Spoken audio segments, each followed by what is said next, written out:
Today we're going to make our own DIY linen spray. It's so easy to make. You're probably going to be able to make it right after this video because you already have these 3 ingredients already in your pantry.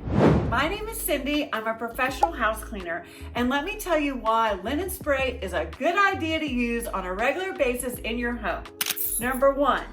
The most smelly thing in our homes is fabric. That holds odor really bad.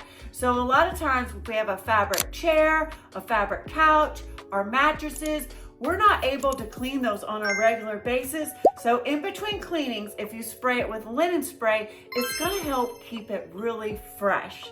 Also our sheets, we wash them about once a week. So in between washings, when you're making up your bed, just spritz it with some linen spray. And that's gonna make your home smell so fresh. Who doesn't love a fresh smelling home?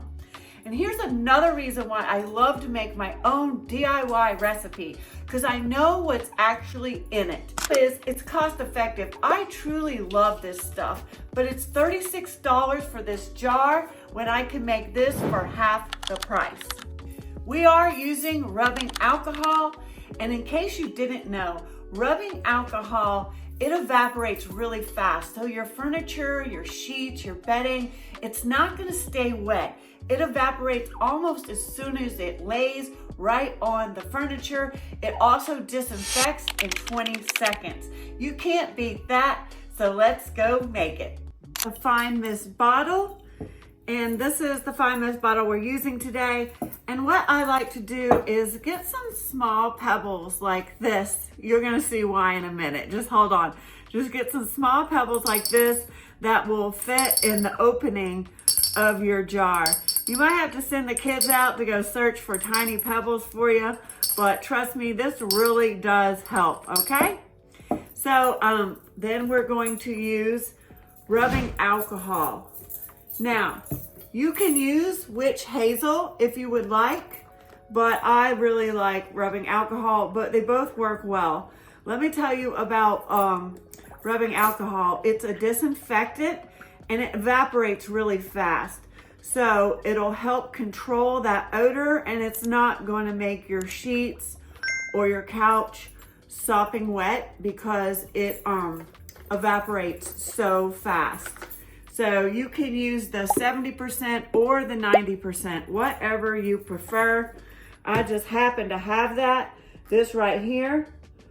We are using essential oils, so if you have pets and they're sensitive to any kind of essential oil, you want to take that in consideration and use something that is safe for your pets. Okay? So then you want to just add any essential oil that you like, and it depends on your bottle how much you're going to use. Of course, you're going to fill the rubbing alcohol kind of near the top and save room for essential oil. But this is a fairly large bottle because I do use this.